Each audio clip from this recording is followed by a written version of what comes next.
love that. Well, hello, Gladys. How are you today? Good, good, good. It's hot here, but it's good. It's Nice. hot here too, Yeah. but you have air conditioning. Oh, yeah. Oh, Yeah, yeah. I Oh, don't. yeah. I'm sweaty. It's very humid. Oh, Um, no, it's not humid here at all. yeah, no. Very dry. Well, so you had a busy day, right? You had a couple of interviews already today. Yeah. So it's been a busy day, but it's been a beautiful one. Well, And I hear we stirred up some emotions last week. we did. That's all right. We did. People are allowed to have their opinions. They are. And it was, it was just interesting because I think you're reaching and for any of you that are not aware and you didn't see last week, we had a conversation about abortion, which is a very, Dr. Gladys is very passionate about it and very passionate about her position on it and pro-choice and loving abortion. And it was a really challenging conversation because the more you have so many more followers now, that there's a lot of people that was a really hard conversation for, and they really don't agree with your position. Well, and that's fine. We all have a right to our own positions. We've gone our paths. We know what we know. And I would be telling a lie or to the world or to myself if I didn't state my position, which is that, the whole process can be a loving, carefully, prayerfully developed decision that a person Right. And when we make that decision and do it with love, then that's our use of life and how we can live it. So it's an individual choice, and it has, in my way of looking at it, it is not a killing process. It's a loving, birthing love process. So, we each have our own choice, and we do have to travel our own path and find our own reasons for believing what we believe and working on it. Right. So I accept the fact that I stuck a, what's it? You stick a stick in a beehive or something. Yeah. It's great. That's fine. Let's get it out there and talk about it and see what we really believe, and listen to each other. Right. Fine. That's great. Yeah, it was interesting. So I was reading some of the comments, and there were, a lot of people that were so grateful for you speaking your voice, and other people that were a little disappointed and they had an opposing point of view. And then the other people that were sticking up for you and saying, like, she has a right to her own opinion, and, let's all have an opinion. And it was just a really interesting commentary. And, I was just speaking to some friends about it today, and I said, it was an interesting conversation. And there were a lot of people that were pretty upset about it. And I said, but the beautiful thing is, Dr. Gladys is 102 years old. She found her voice at 95. She's not going to back down, and she's not going to say something just to be liked, just to be, like, no, nope, you're going to speak what is in your true, authentic heart, and speak with love and compassion and clarity. And that's a beautiful thing. And, I think my children and I learned that at the dinner table when my kids were growing up, because I had these 6 kids, and each one had their own personality and their own way of presenting their stuff. And we used to get into some really hot arguments, but that was a way of allowing ourselves to really come to grips with what it was that we were doing. And we began to then, as the children were growing up and Bill and I were working with them, to understand their personalities and their issues, and work with them on that. It was our dinner table at 6 o'clock every evening was a place of uh, excitement, and all of us looked forward to it. In fact, the neighbor kids looked forward to it too, and sometimes I'd end up with 12 people at the table because the kids brought their friends in. So it's Well, that, and you know, I was it's just going to say from the very beginning, you've been teaching people that it's, it's okay to have your opinion. It's okay to have your, right. you know, an opposing view, but let's have a discussion about it. And what a beautiful place to do that around a dinner table. Yeah, and and around the subject of birth, because abortion isn't just about abortion, it's about birthing. And so we Yeah, really look at the subject of loving birth and incorporate this whole process of miscarriages and other things into it as part of what we are doing, then that's a good discussion. absolutely. Yeah. So thank you for their opinions, and I respect them, and that's okay. Yeah. Yeah. Yes. So good. Well, so what else would you like to talk about? What else has been going on in your world? Well, lots of things. I'm still doing these podcasts, which isn't this the most, well, this is an Instagram, but isn't this the most amazing thing that we can actually do this and have a discussion like this, like as if it was around our dinner table? Absolutely. It's brought, Yeah, it's so lovely. it's brought the world together in ways that uh, I never, ever, ever could have imagined. Yeah. Yeah, I mean, if go back and tell the story of, because we have so many new followers, and just to give context to the fact that we are now on an Instagram live, you're 102 years old, you have 25,000 followers on an Instagram page, and you are reaching a global audience with your book and with all the different podcasts that you've been invited to be on. And when you were born and your parents were trying to alert your family back here in the States that you had been born, how did that go for them? Yeah, I was born on November 30th, and all they In had in 19... in Fatehgarh, India. So the only way that my parents had of contacting their family here in the States was through Instagram, which No, was not Instagram. It was Telegram. telegraph. No, Oh, telegram. And the whole process was the process of getting the words under the ocean through the telegraph to the States. So every word was expensive.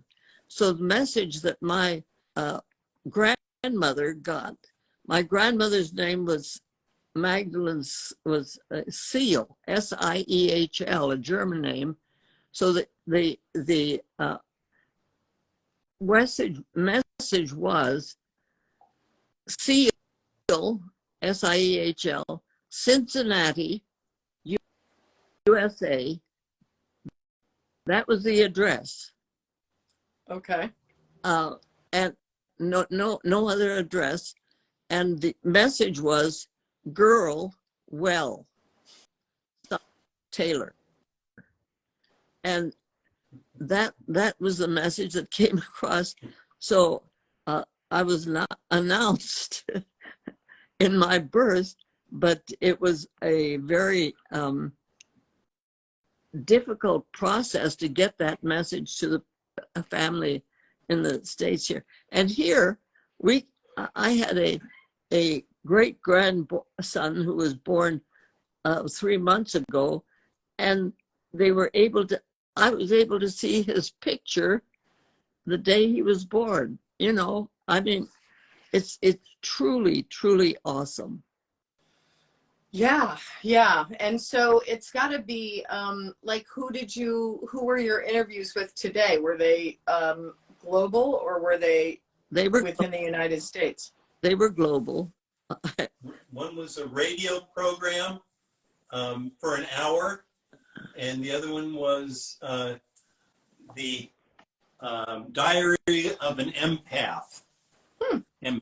Empath Yep. podcast. And she was in Florida, I think. I think so. Yeah. Yeah. And the radio program was in L.A., as I recall. Cool. But they've come from Ireland and from Great Britain and from Australia and the Philippines uh, and wasn't there one in some in Russia? Anyway, it's just amazing. I can't begin to keep up with them, but I'm so touched really by the fact that the world apparently is looking for this kind of a message, which helps to bring us together in a way that we can understand each other. Mm-hmm. You know, it's truly awesome. Yeah, it is. Your words are so, they're really universal in that way. And your book, it's inclusive. And I think that's what's so refreshing about it, is that it's an inclusive message that everybody can use and gain insight about their own life and how to live a more fulfilling life. Yeah. So it's beautiful. Because we as human have the same process of living our lives, either for joy or for, we have joy and sorrow and suffering and dancing and, all of the emotions that go with it. And to be able to share that kind of understanding of who and what we are as human beings, and to share the whole process, which I think is what we're going through with working with the book and so on, is reaching for our true humanity. I think that inner essence of our being is what I'm reaching for, and what the people that we're listening to and working with are reaching for. So it's a way in which this technology has brought our minds and hearts and spirits together. And that to me is it's touching. Mm-hmm. Tears to my eyes, because I think it's so awesome. Absolutely. And I think, you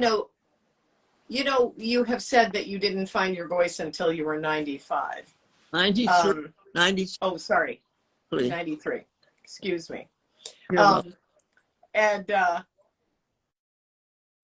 I also think that the timing of this book, having come on the heels of COVID, when it was a global crisis, and we have never seen anything quite like that before. And I think so many people were questioning their lives and their livelihood and what's it all about, and why am I here on this planet to begin with, and really having a hard look at what was important to them.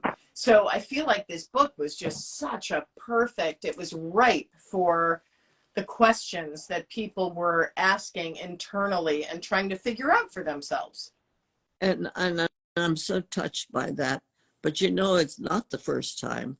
We had a plague epidemic that just wiped out huge spaces of countries, and wars have done the same. We humans have been living our lives through eons of time, and here we are at this time. It's that amazing process. Uh, it's like I was saying earlier today, when we were working on the book, one time it took, I know it took at least 2 hours, maybe it was 4 hours, maybe it was 5, I don't know. But it took us, this partner of mine, we were working together on this particular part of it, to try and explain what the word love meant. Because we wanted to find a word that would explain love so that people would really understand love. And we find after all spending so much time explaining it and working with it and so on, we finally came up with the knowledge that there's no way of explaining to love to a person who, if they've never experienced love, just don't know what you're talking about. It's like a person who born blind, if we would try to explain to them the color green, they would never be able to understand that because they never experienced it. Well, if a person has had the kind of life that has been so whatever, that they have not experienced love, how do you, we've tried with songs, we've tried with dance, we've tried with paintings, we tried with music. You know, we as humans have tried to explain what love is, but really, when you get right down to it, if you have, and it doesn't mean love of what, you know, it could be love of a plant, it could be of a painting, or love of a song. It could be love of anything. If you've experienced that emotion, that basic core aspect of who we are as humans, then you know what we're talking. When the word love is used, you have a context from which to continue to express it and understand what the issue is that's being discussed. So that, I would imagine, would be a little bit tricky for someone when in your book you say, you know, love heals all things. Yeah.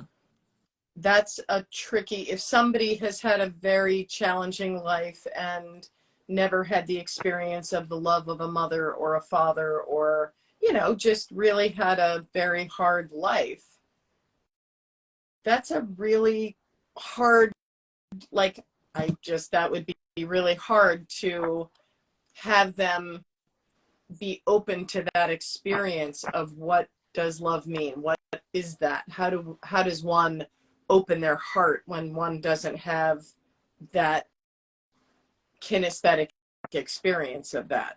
That's why it's so important for those of us who really understand love in the way that we have experienced it, have the joyful responsibility to share it with others who may not have experienced it. You know, you never know. You never know when an act of kindness that, whatever it is, if it's to a dog or a plant or anything of that kind, has an effect, or even to a person who is not really comprehending what's being said. It's like, I heard this story the other day of one of my colleagues here, who was a physician, was working with a resident, and they were going in to see a patient, and the resident was waiting on the outside of the room, and my colleague said, "Let's go in." And she says, "What do you mean go in? You mean I have to go into that room?" And he said, "Yes." And she said, "Well, that doesn't make any sense to me. That person has Alzheimer's. He won't understand anything I'm saying." And my colleague said, "Look, you're not, you're working with more than that patient. You've got two patients in there. You've got the patient who may not understand what it is that you're saying, but his wife is there with him. You have two patients.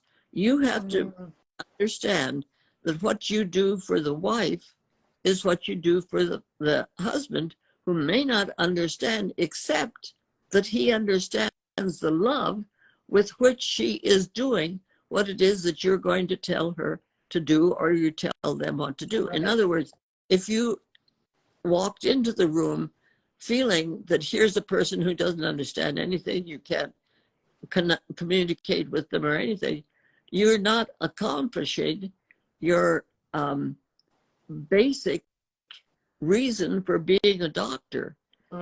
He didn't say this, but I'm saying it.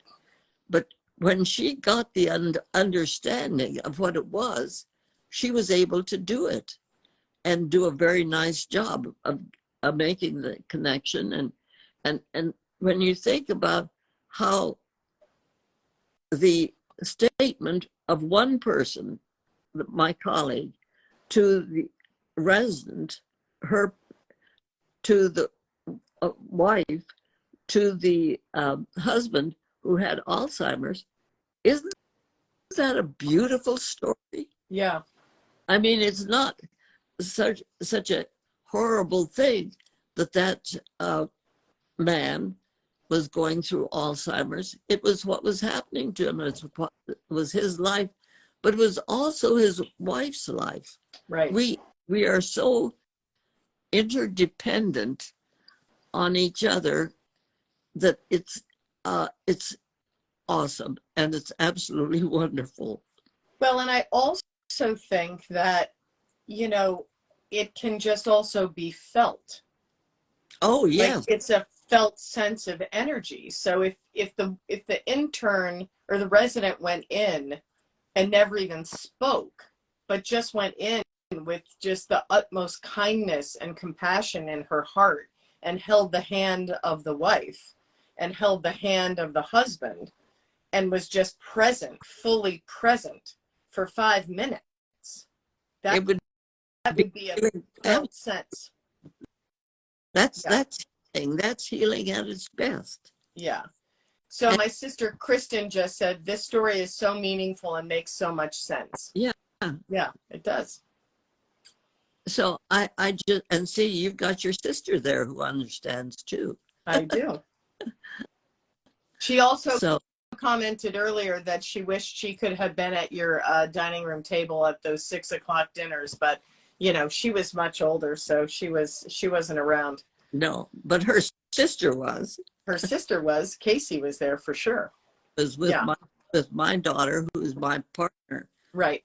You know, so yeah, these connections are so wonderful. Mm-hmm. In fact, so I think, you know, going back to that idea of love, and you know, just that presence, and it's not necessarily what you say, it's how you actually move through the world, and how you can show love and compassion to yourself so that you can be more present to everyone in your world. Yeah, you present yourself as an object of loving people and people loving you. You know, we talked 2 days ago to my nephew who is in South India, Matthew, and his daughter is going to be, she's 16, and she has written I don't even know what to, sort of a critique of what my book meant to her. And it's what she has written is just absolutely beautiful. Wow. But let me tell you the story about this. This is not a simple story. My Aunt Belle, who was an amazing woman, and a doctor and a missionary in South India, one day had the policeman come to her, to the mission, with a newborn baby in their arms. And this newborn baby was a little girl who the mill workers, when they were going to work before the dawn, walked past a cactus patch and heard something that they went in to discover. They put boards down, and in the cactus patch, they found this newborn, naked baby girl. Obviously, the family had been wanting a boy because boys were more important at that point in India. And so that would have been in the early 1920s. And they found this girl there, but she was alive and crying. So they picked her up and took her into the police. The police didn't want her, so they took her over to the mission. And my aunt and another missionary spent 2 hours picking cactus thorns out of her body, and then she developed pneumonia, and they nursed her through that. And then Aunt Bell brought her up and named her Dorcas Nundy, and brought her up to where we were living in North India. And my sister and I adopted her as our little sister, our little Indian sister, and always thought of her as our Indian sister. She came when she got to be college age. My aunt sent her to Sterling College in Kansas. And then she went back out to India and met her husband. And this Matthew, her son, is an amazing person who has just received an award, or I guess you call it an award. He was adopted by the people in the Philippines, but as an adopted son because of the amount of work that he was doing in South India. Wow. And this little 16-year-old writes this amazing commentary on what I had said in the book. And, you know, it's that kind of loving, amazing, loving, what else can you call it? It's the loving connection. Right. It's that thread. It feels like it's part of, you know, how we've talked before about the tapestry of life. Absolutely. And it's just that thread that gets woven and connected to so many other lives, and you know, just the one thread that weaves through that then connects to all the others. And yeah, it's so beautiful if you look for it. Yes. And it's from one generation to another, to another, to right. another. If we live our lives with love, if we don't, then maybe we've lost the thread in this process somewhere, and it needs to be reclaimed. Whatever, it's our privilege and our joy and our opportunity to look for those times when we can share love, like for someone who has Alzheimer's. Right. And I think it's a shame that we're worried about the coming generation and how things are going, but we've almost forgotten my generation. We put them in stupor because we haven't really understood that my generation went through an amazingly difficult time, from the war to the depression to right. all of these things, and then COVID, like everybody else. So we aren't throwaway people. This is what I'm trying to get at. Dorcas, at that time in India, was a throwaway person. And yet, because, first of all, because the workers who were going to work listened and picked her up and took her to the police, the whole chain of events that went along, so that now little Natalia is writing me this heartfelt commentary that really is amazing. That would be amazing to somehow put that as an addendum on your book, or some way to. Well, Katie, you know what we can do? I think we can send it to you so that you can put it on this. Bob, can we do that? You can try. Okay. So how long is it? Can we read it? It's 4 or 5 paragraphs long. Oh. Well, it would be really fun is if we get her on the Instagram Live and we have her read it. Yeah. Well, we might be able to do that, but we could all read it. Yeah. Either way. We can read it here. Yeah, that would be lovely. Want me to do that? Well, Bob's going to try and pick it up and see if we have time to do it now. Okay. Yeah, I would. So there's 2 things I want to say. One is somebody commented, "Dear Dr. Gladys and Dr. Katie, thank you for your Instagram live streamings. And I wanted to say that I absolutely love your earrings. They're so pretty." So I don't normally see you with earrings on. No, I don't usually. I know, they look quite lovely. Well, thank you. Well, And then somebody else said that they bought the book a few days ago and they're trying not to read it too fast. I do have it. Here's a photo of her. Oh, that's great.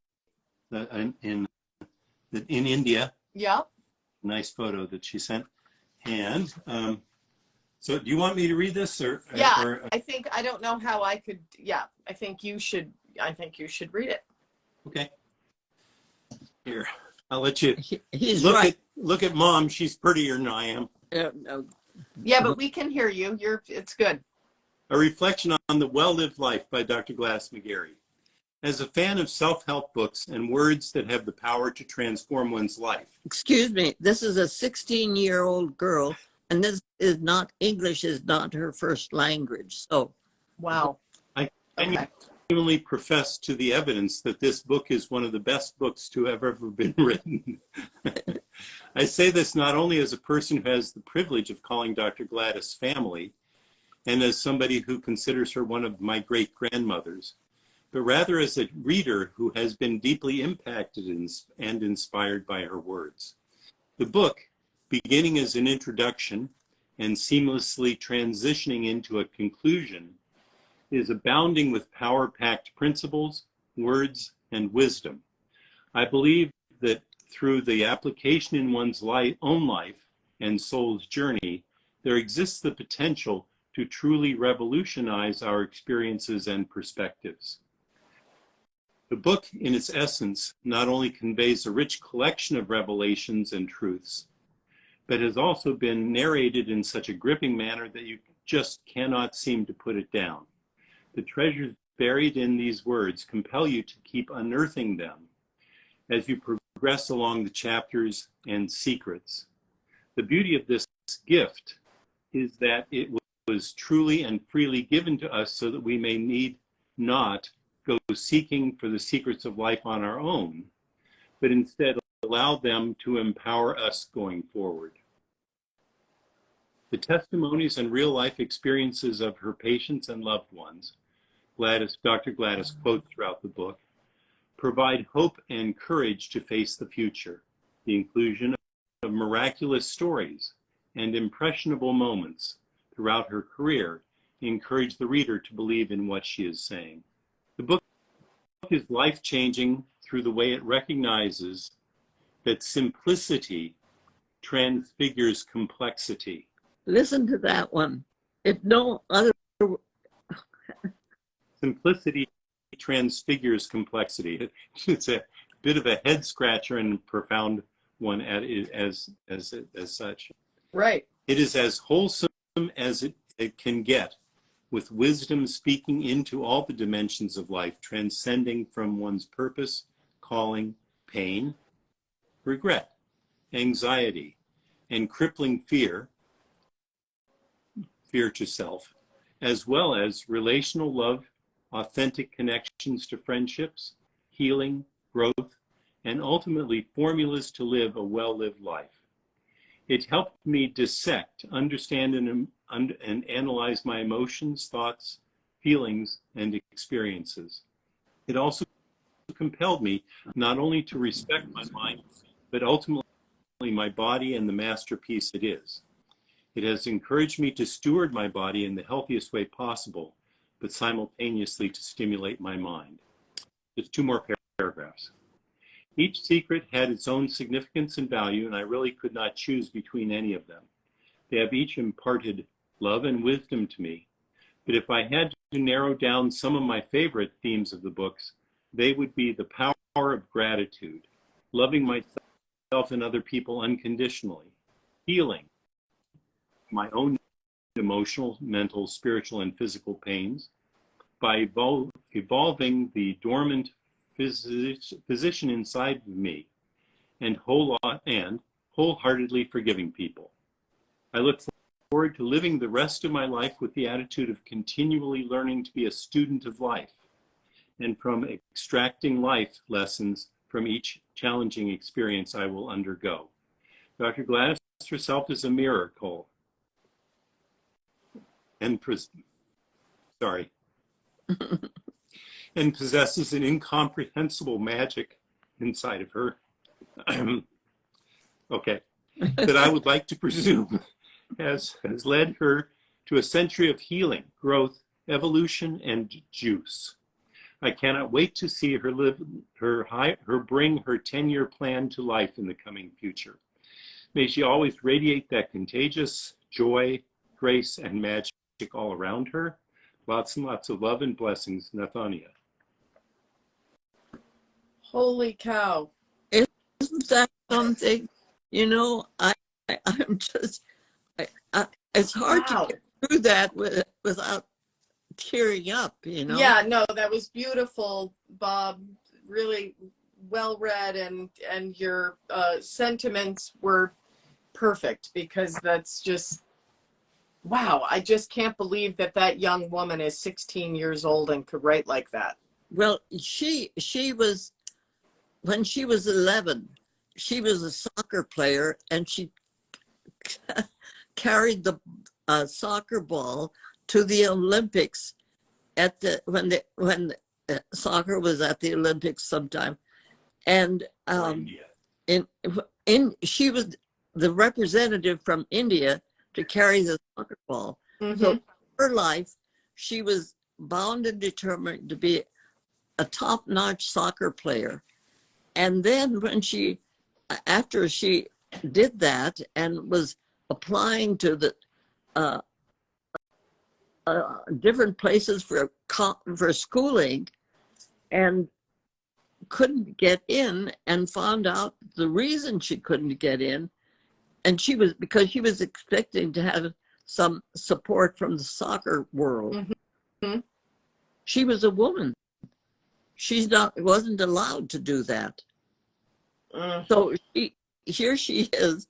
She went in. So when she was 14, she went into this deep depression for a year and a half. And then she writes, then she gets the book, and this is what she writes. Wow. I'm just in total awe of how the divine love has circled the world and just encompassed us and sort of tucked us into a grandmother's arms. You know, Yes. it's that kind of a Mother Earth here understands we humans do make mistakes, but Right. but we're all one, and we're in this together. And oh my. Oh, wow. That is just so beautiful. And what a gift, what a treasure that she was able to articulate that in such a way. And, you know, for you to hear that and know what an impact you have made, even on one person, one young woman, who, you know, was challenged and struggling, and like it's just so amazing. And what a And treasure. she's out to people her age, Right. you know, and her words are so profound. I mean, Absolutely. so anyway, I think that's a lovely thing to share with all of us. I think that it is an amazing thing to share, and thank you so much for bringing it up and reading it. That's really, really beautiful. Thank you.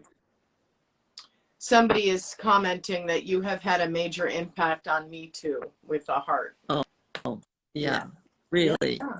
We're all in it together, and we are, and we feel each other's emotions, whether we know it or not. Right.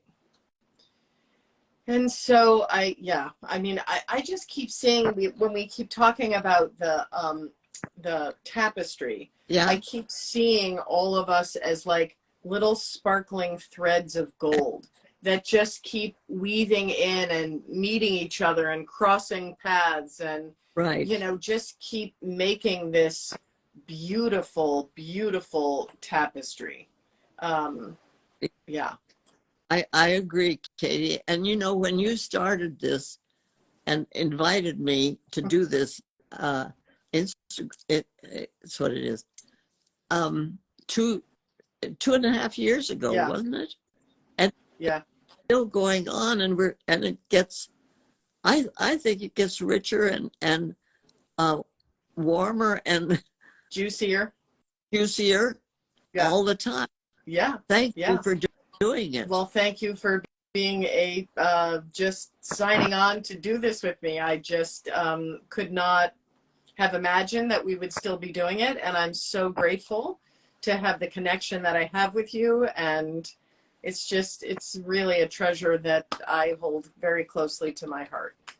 And I treasure every person who's listened to it and who has picked up the message, and now to pick up this wonderful little a huge message from a 16-year-old in India whose grandmother was a throwaway. Like, you just never know. No. You know, and we all have a reason, and we all have a purpose, and we all have a spark to shine and to share with others. And if you're touching one person, you're touching one person, and that one person is touching another and another and another, and that's just how it goes. And it's glory, hallelujah. Yeah. Well, my dear, with that, I would have to say we should sign off for the evening. All right. So I'm so thankful for, you know, we switching the time, because I was at a celebration of life to a mother of some friends of mine. She was 95, and she had a big, long life, and it was a beautiful celebration with her 6 children. And so that's where I was all day yesterday, and it was really lovely. So I'm glad we could reschedule this and do this at a different time. So thank you. Yeah. Thank you. And thank you, everyone, for always being here and always asking your questions and putting in comments. And we love hearing from you. It means a lot to both of us, and just keep the comments coming. And I love you all. Yes, I love you too. All right. So we're going to say goodbye officially. And Bob, I am going to sign off, and then I'm going to call you so I can talk you through how to save this to her page. Wonderful. Thank you. Okay. All right. Bye, everyone. Love to you all. We'll see you next week. Bye-bye.